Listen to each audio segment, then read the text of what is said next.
So let's take a look at how the order process works. If we go back to our store,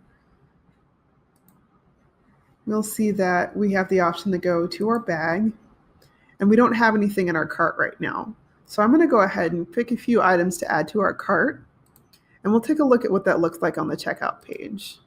So maybe I'll add, I'll add this red rose tea. I'll pick a medium and add to bag. And then I'm also going to go ahead and add, if I click continue shopping, that takes me back to the products page. I'm going to go ahead and add these pants as well. And let's say a large, and add that to my bag.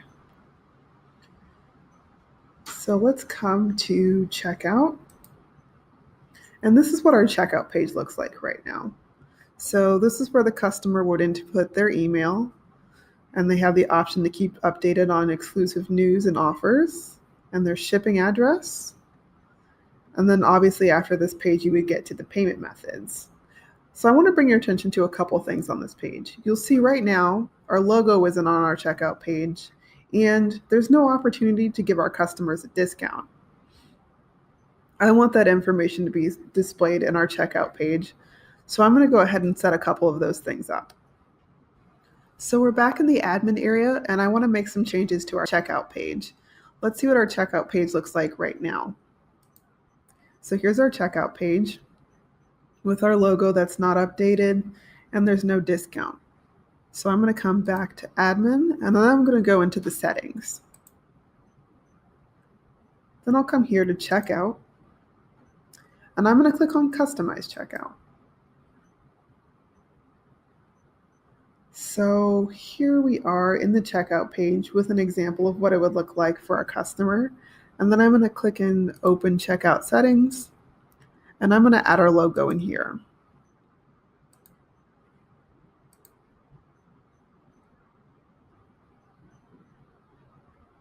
And now our logo has been added to our checkout page. There's an option to change the background of our checkout. So I'll show you what that looks like. Click this photo and select.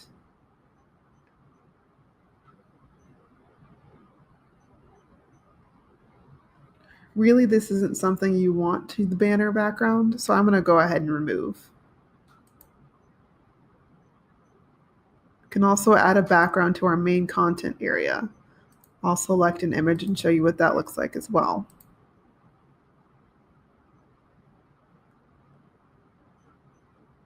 So you see it's kind of like fuzzy and blown out. We don't want this.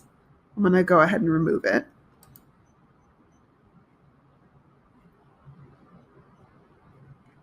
It's really best to just leave this main area white, and the only thing you add to this checkout page is your logo. So I'm going to go ahead and save this change.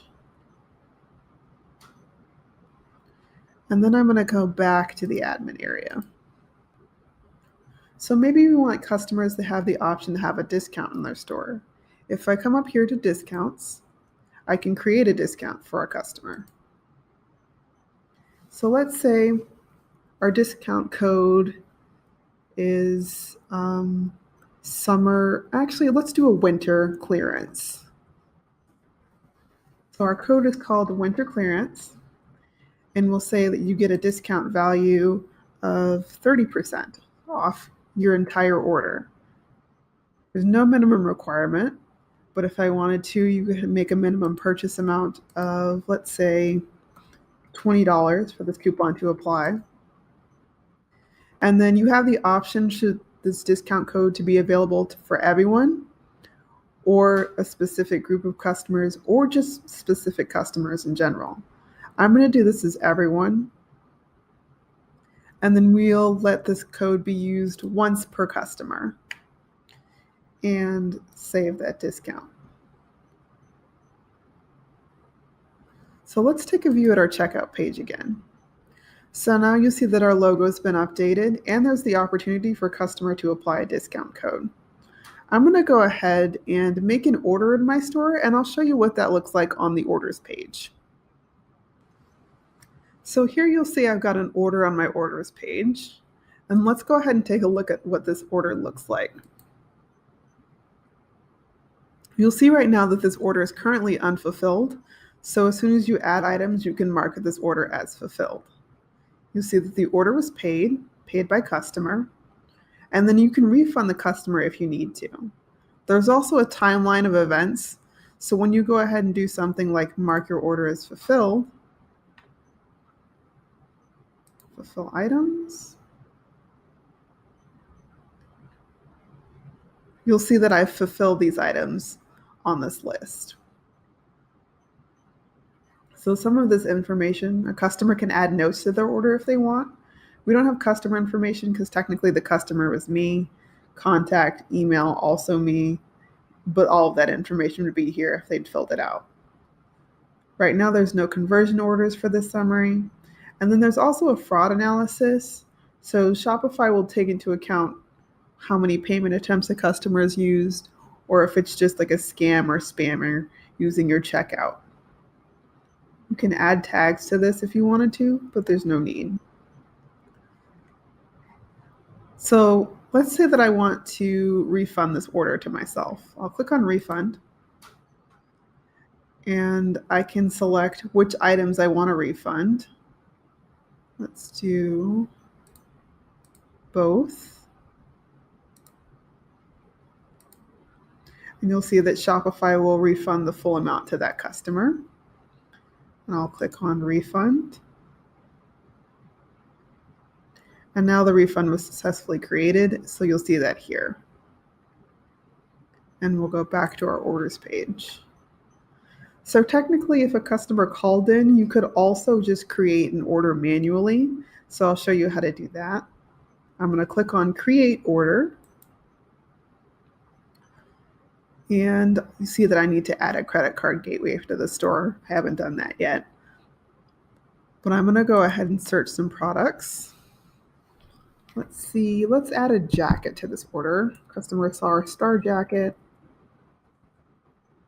and they want to buy it. So they want a small jacket. So we'll click that and add to our order. And then let's maybe add our belt skirt as well. And add to order. So we could create a customer if they were calling over the phone for the very first time, or if they'd shopped at your store before, you could look them up here and add them to this order. I'm going to go ahead and create a new customer. Say our customer's name is Tim Miller, and we'll leave his email alone. And let's see, let's give him an address. Save. So now we've created that customer, and you'll see his customer information is over here. And if we wanted to mark that customer's, if we were taking that customer's credit card information over the phone, we can mark his order as paid or pending. But for right now, I'm just going to save it as a draft. And then let's go look at our orders page. So you see that order that we just created didn't show up here on our orders page. It's actually over here under the drafts. So this is where I can update this order. And I'm going to go ahead and mark this order as paid. And click create. And so we're pretending that our order is now paid. And let's go back to our orders page. I actually want to go ahead and get rid of this order. So I'm going to go ahead and mark it as fulfilled.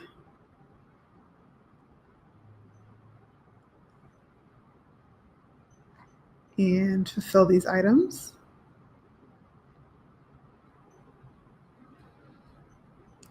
And then if you've marked your order as fulfilled, you'll see now that there's the option to delete an order.